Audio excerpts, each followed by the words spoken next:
Olá, tudo bem? Eu espero que sim. Meu nome é Jaderson Freitas, consultor de segurança da informação e cibersegurança com mais de 19 anos nessas áreas. E hoje, dia 6 de maio, eu selecionei os seguintes destaques para o Notícias do Mundo de Segurança da Informação.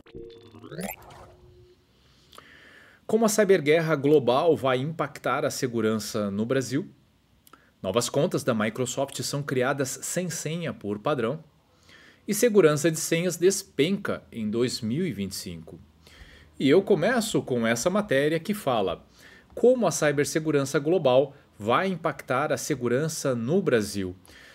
No atual cenário geopolítico, a ciberguerra tornou-se um componente central dos conflitos e disputas entre nações. Estados estão empregando operações cibernéticas ofensivas para espionagem, sabotagem e influência política em escala global. Ataques coordenados por governos, muitas vezes por meio de grupos avançados conhecidos como APTs, evoluíram em sofisticação e alcance.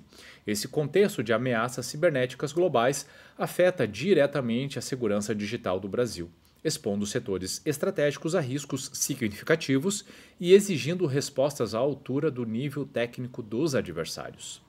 Nas últimas duas décadas, a ciberguerra passou de fenômeno isolado para uma pandemia global. Nessa virada, houve um marco importante: o ataque NotPetya de 2017, um malware com um poder de destruição sem precedentes à época e que inaugurou uma nova era de guerra cibernética.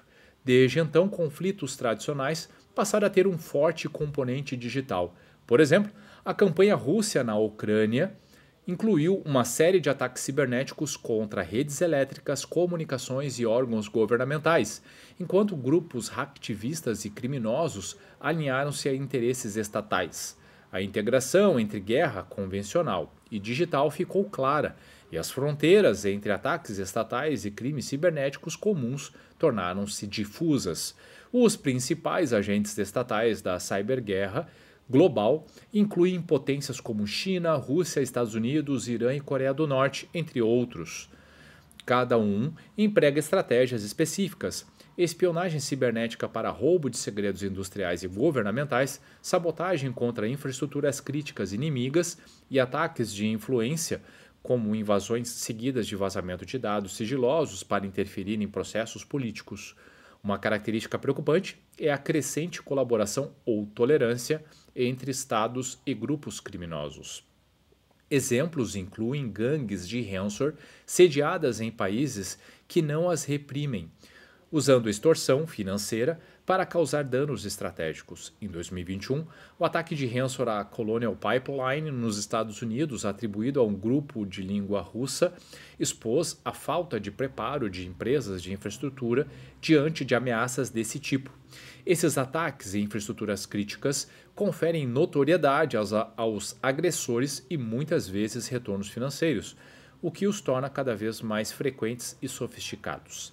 A China tem despontado como uma das potências cibernéticas mais influentes e ativas. Relatórios recentes indicam uma expansão agressiva das operações chinesas de espionagem digital em todo o mundo. Em 2024, observou-se um aumento médio de 150% nas intrusões conduzidas por hackers ligados à China, atingindo organizações em praticamente todos os setores da economia. Somente em 2024 foram identificados 7 novos grupos chineses de ciberespionagem, muitos especializados em setores ou tecnologias específicas. As campanhas cibernéticas realizadas por hackers chineses têm alcance global e não poupam a América Latina. Pesquisas apontam que, em 2023, a maioria dos ataques cibernéticos na América Latina se originou de agentes ligados à China e à Rússia. Esse esforço coordenado reflete não apenas objetivos geopolíticos, como monitorar posicionamentos diplomáticos ou investimentos estrangeiros, mas também interesses econômicos. O Brasil, por exemplo, é hoje o maior destino de investimentos chineses na América Latina, especialmente em energia, telecomunicações e mineração. Coincidentemente ou não, ciberespionagem originária da China contra alvos brasileiros cresceu de forma semelhante ao observado em outras regiões de alto investimento chinês, como países participantes da iniciativa do Cinturão e Rota, grupo que reúne países da Ásia, Europa, África e América Latina. Diversos setores estratégicos brasileiros já sofrem tentativas de intrusão por atores maliciosos estrangeiros, sejam grupos apoiados por nações ou organizações criminosas sofisticadas. Os principais vetores incluem campanhas de phishing direcionadas, malwares avançados inseridos em redes críticas e exploração de vulnerabilidades em sistemas amplamente utilizados. Diversas instalações de infraestrutura crítica brasileira, como redes de energia elétrica, petróleo e gás, telecomunicações, água e transportes, têm se tornado alvo frequente na ciberguerra, dado o potencial de causarem danos em larga escala caso comprometidas.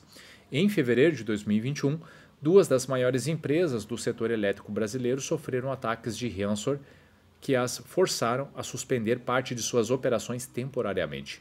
O setor financeiro também não fica de fora. Grupos norte-coreanos vêm mostrando grande interesse em alvos brasileiros de criptomoedas, instituições financeiras e até setores de defesa. Esses criminosos buscam roubar ativos digitais para financiar programas do governo norte-coreano, contornando sanções. Trata-se de uma forma de cyberguerra de motivação econômica. Além disso, cybercriminosos internacionais, muitas vezes ligados à rede da Europa Oriental, veem bancos brasileiros e seus milhões de clientes como alvos lucrativos. Campanhas de malware bancário, redes de phishing e roubo de dados de cartões atingem o Brasil em escala industrial. Não por acaso, um relatório recente indicou que o Brasil é o segundo país mais atacado do mundo em crimes cibernéticos, sofrendo mais de 700 milhões de investidas em 12 meses, média de 1.379 ataques por minuto, muitas das quais visando fraudes financeiras. A matéria segue falando um pouco sobre governo, instituições públicas e como o Brasil tem mitigado os riscos da ciberguerra. Mas o que realmente importa e o que eu gostaria de destacar nessa matéria é o foco no Brasil, é o aumento desses ataques e saber que grande parte dos nossos esforços não tem sido suficientes. Muitas empresas ainda têm grande dificuldade em ter investimentos reservados para a segurança. Muitas empresas têm dificuldade em construir estratégias de detecção, de monitoramento, têm dificuldade de construir procedimentos de resposta a incidente que sejam hábeis, que sejam divulgados e ter pessoal capacitado para tratá-los. Isso obviamente traz uma série de efeitos colaterais negativos. Somos foco, estamos perdendo essa batalha porque não temos a capacidade muitas vezes de ter uma postura de segurança adequada. Isso preocupa. E é importante que saibamos que persistimos sendo alvo, que isso vem aumentando, para que não deixemos para amanhã, não deixemos para depois a construção de uma estratégia clara e sólida de segurança da informação. Novas contas da Microsoft são criadas sem senha por padrão. A Microsoft anunciou no dia 1º que não vai mais utilizar senha nas contas criadas em seus serviços a partir de agora. O movimento já faz parte do juramento das chaves de acesso e busca proteger usuários de ataques de phishing. A Big Tech aproveitou o Dia Mundial da Senha para fazer o anúncio e brincou chamando de Dia Mundial da Chave de Acesso, agora que se comprometeram com o Passkey Pledge, juramento da chave de acesso em português. O juramento é um compromisso voluntário da Fast Identity Online Alliance, ou FIDO Alliance, que incentiva que empresas adotem as chaves de acesso Passkeys, em inglês, como forma de autenticação de acesso. Empresas como Amazon, Apple, Google, PayPal e TikTok já assinaram o juramento. Agora foi a vez da Microsoft. A empresa fundada por Bill Gates afirmou que as novas contas criadas em seus serviços não terão senha por padrão e os usuários terão diversas opções de chave de acesso. Por que usar chaves de acesso? As passkeys são um método mais seguro e assertivo de acessar uma conta pessoal para fazer login Com uma chave de acesso, o usuário em outro dispositivo faz a autenticação com reconhecimento facial, com impressão digital ou utilizando um PIN semelhante ao desbloqueio de smartphones. Com elas, não é necessário se lembrar da sua senha ou comprometer a segurança da sua conta ao deixá-la logada sempre. As contas que utilizam chaves de acesso também são menos suscetíveis a ataques cibernéticos e de phishing, já que, para serem acessadas, necessitam do usuário em tempo real fazendo a autenticação em outro dispositivo. No anúncio, a Microsoft destaca que na última década percebeu duas tendências que coincidem: o aumento no número de pessoas acostumadas a acessar suas contas sem utilizar senha e no número de cyberataques que miram senhas. De acordo com a empresa, em 2024, suas contas sofreram 7.000 ataques por senha, ataques de senha por segundo, mais que o dobro observado em 2023. É um tema ainda bastante controverso. É claro que existe uma razão para acabar com a senha, contanto que os demais processos, como o passkey, o próprio reconhecimento a partir da identidade facial, digital, enfim, o que for, seja suficiente para garantir a autenticidade. O que se está vendo agora com o advento da inteligência artificial e a criação de mecanismos é que isso muitas vezes pode ser burlado.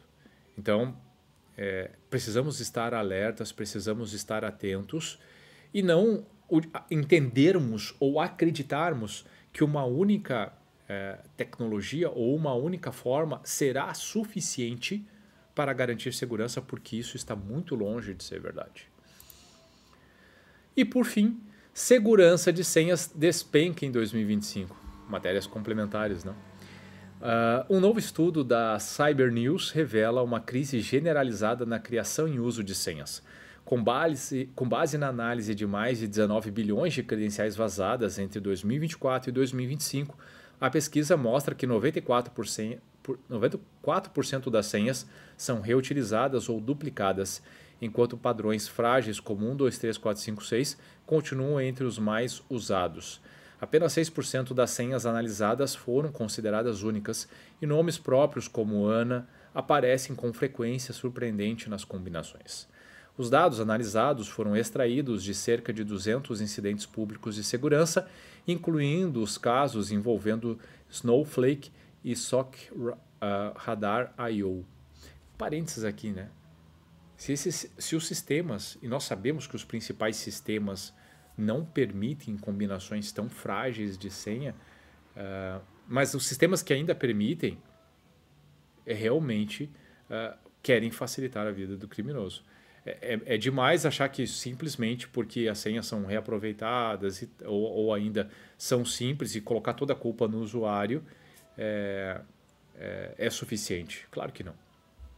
Seguindo a matéria, o conjunto inclui banco de dados vazados, combolistas e logs de roubos de dados, totalizando mais de 3 terabytes de informações, das quais 203 gigabytes foram processadas para este estudo.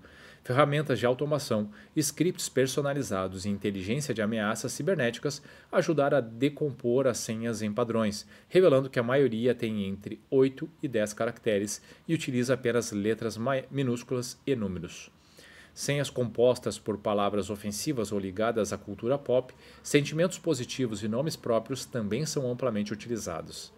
Termos como password, admin, amor, pizza, Batman e palavrões variados estão entre os mais recorrentes. O uso de senhas curtas e previsíveis facilita ataques de força bruta e preenchimento de credenciais, especialmente quando combinadas com e-mails e outros dados pessoais obtidos nos vazamentos. A pesquisa aponta uma leve melhora na complexidade das senhas.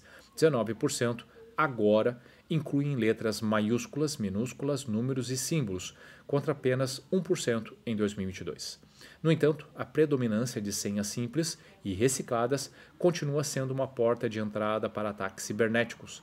Movimentação lateral e até a instalação de ransomware, muitas vezes, os cybercriminosos nem precisam explorar falhas técnicas para comprometer sistemas. Como recomendação, a Cybernews orienta o uso de gerenciadores de senhas a criação de senhas longas e complexas e a ativação da autenticação multifator. Para empresas, a adoção de políticas rigorosas de senha, auditorias regulares, monitoramento de vazamentos e revisão de controles de acesso são medidas essenciais para mitigar riscos e impedir que senhas fracas comprometam sua segurança. Mas vocês conseguem perceber, né? Muito se dá pela fragilidade dos sistemas. Eu falei dessa possibilidade. A matéria falou apenas 19% dos sistemas exigem a criação de senhas um pouco mais fortes. 19%. Boa parte dos sistemas que têm seus bancos de dados vazados foram incapazes de colocar um salt na senha. Justamente para criar um novo hash e ser inviável a comparação. Não foram capazes de fazer isso. Então, aí realmente fica muito difícil. É claro que a gente sabe que boa parte dos usuários possuem comportamentos não seguros. Tanto que a gente viu na matéria anterior, né, esse movimento falando né, de sistemas não utilizarem mais senhas, né, como uma nova tendência. Mas onde isso ainda existe, uma grande parte estão na insegurança dos sistemas. Nessa falta de controle, em exigir uma complexidade maior, em se guardar as senhas de uma maneira um pouco mais segura. Empurrar e colocar tudo na culpa do usuário é realmente tapar o sol com a peneira. Bom, pessoal, o que eu tinha selecionado para hoje era isso. Espero sinceramente que vocês tenham gostado. E se você gostou do conteúdo, se ele fez sentido para você, então curta, salve, compartilhe com seus colegas, com seus amigos, porque fazendo isso estaremos, obviamente, trabalhando aspectos de conscientização, levando esse conteúdo para mais pessoas. E trabalhando conscientização, criaremos uma cultura ainda mais forte de segurança da informação. Então vamos juntos por mais cultura de segurança da informação. Por hoje é isso, ótimo dia, um abraço e até a próxima.